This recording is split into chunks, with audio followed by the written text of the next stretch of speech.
Hey everybody, it's my birthday, and welcome to the video celebrating it. This is my review of Age of Empires 2: The Age of Kings for PC.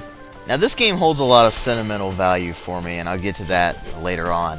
But it was released in 1999. It was the sequel to Ensemble Studios' original Age of Empires. And there was a massive change between Age of Empires 1 and 2. Most notably in the visuals, but also in just the general gameplay. And it really does feel extremely different from the original game, and that was a greatly appreciated thing. And while Age of Empires 1 was regarded as a really good game at the time, Age of Empires 2 just blew everybody away. Everybody just played this thing and went, holy crap, this is awesome. So, the question becomes, is it really deserving of all that hype? Because it's still hyped up even today as one of the best strategy games ever made. So, is it really deserving of all this hype, and can I get past my nostalgia for it in order to actually criticize it? Well, let's find out, starting with the visuals. This game has aged quite well in the visual sense. Then again, a lot of 2D games do. This is an isometric game. It is higher res and higher quality visuals than the original Age of Empires. There are more little touches here and there that really do help draw you in. More movement in the environment and such. They still have all the little touches from the original game, but they look better. And that was one thing that was really nice about Age of Empires 2. It really did improve the visuals without impacting anything else too greatly.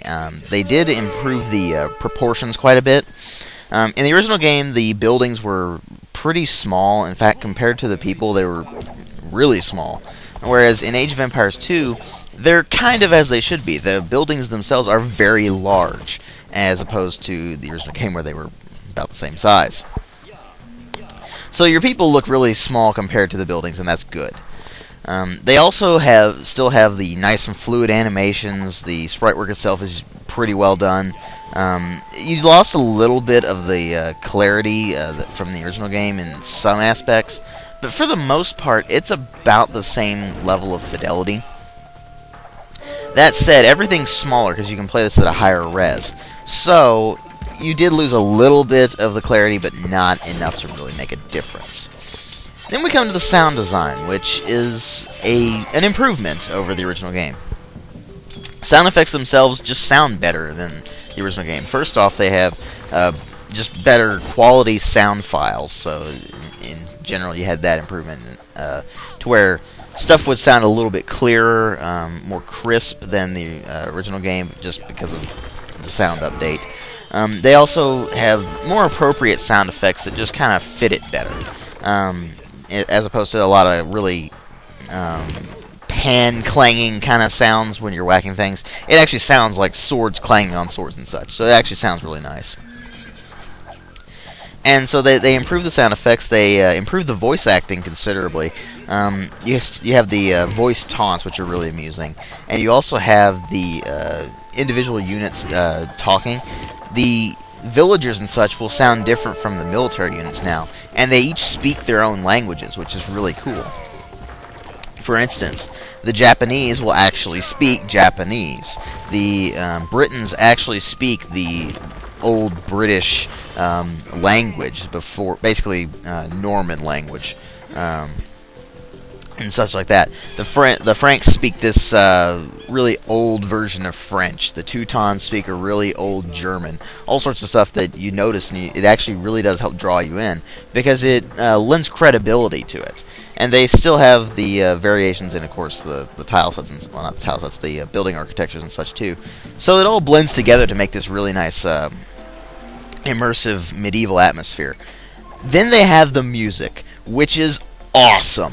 Just end of story. This soundtrack is awesome. To put it lightly, they basically took medieval sounding music and interwove it with some modern sounds and techniques, and ended up creating this soundtrack that's very distinct and very just... It just really gets you in the mood for this game. It's kind of a little difficult to explain just in words. You kind of have to play it to understand what I mean.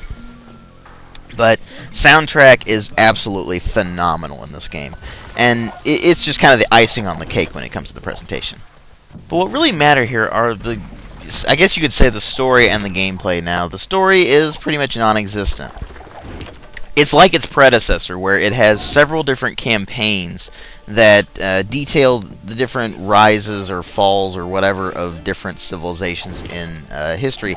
And in Age of Empires 2, it's set in medieval times. It starts in the Dark Ages, goes up through the Imperial Age, which is roughly the 1400s, I think. I think that's, at least I guess that's when it's trying to go for.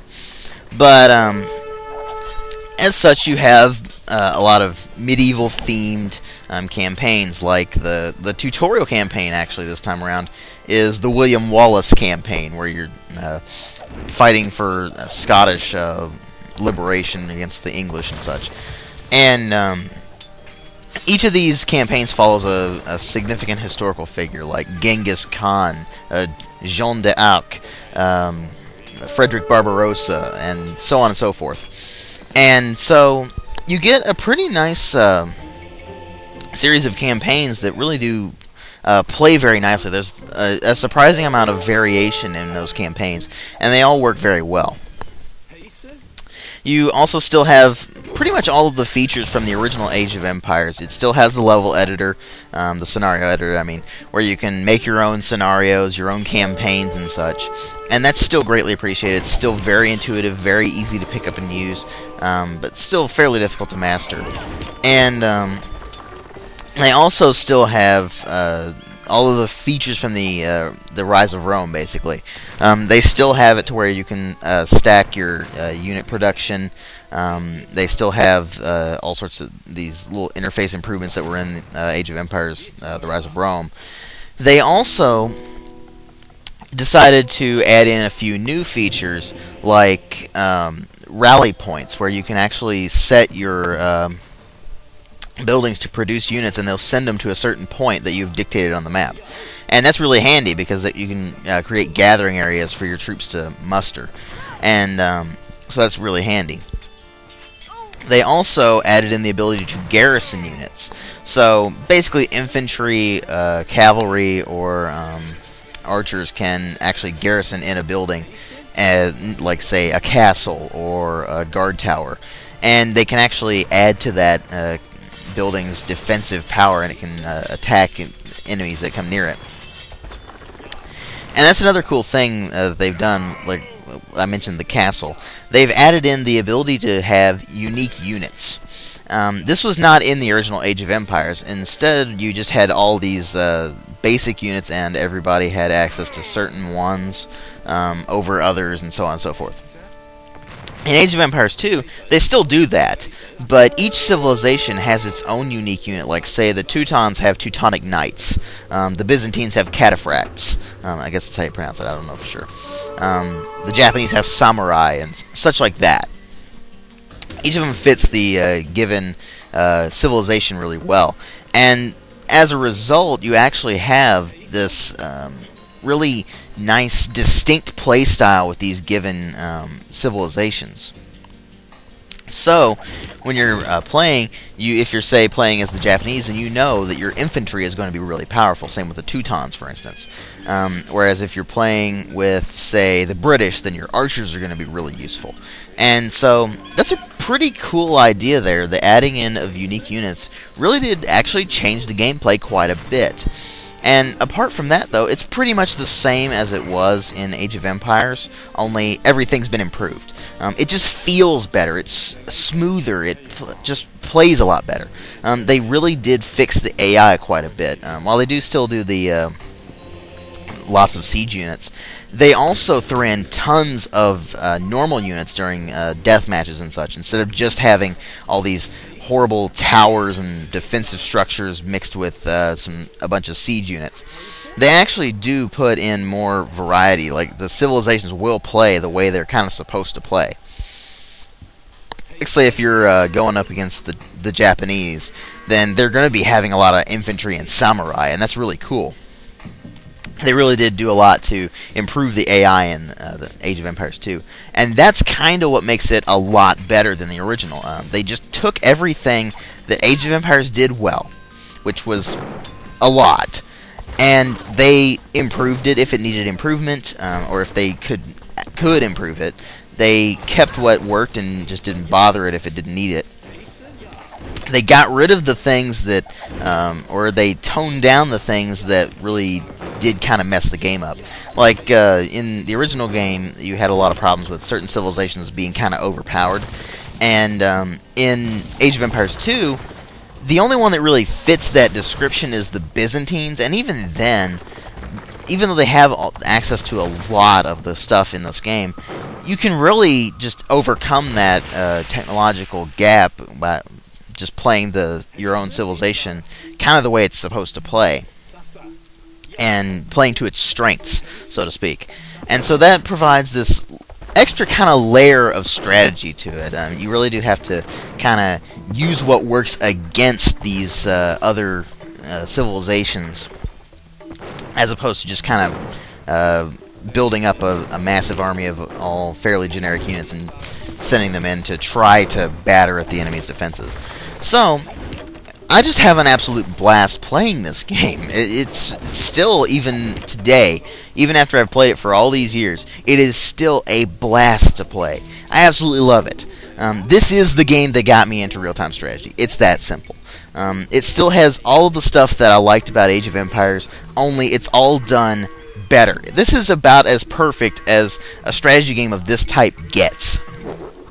It's about as perfect as it gets. So, if you haven't played Age of Empires 2, The Age of Kings, and you're a strategy game fan, you need to play it. It's that simple. You need to play it. I recommend it to everybody. Universal acclaim. It was actually universally acclaimed, but universal recommendation.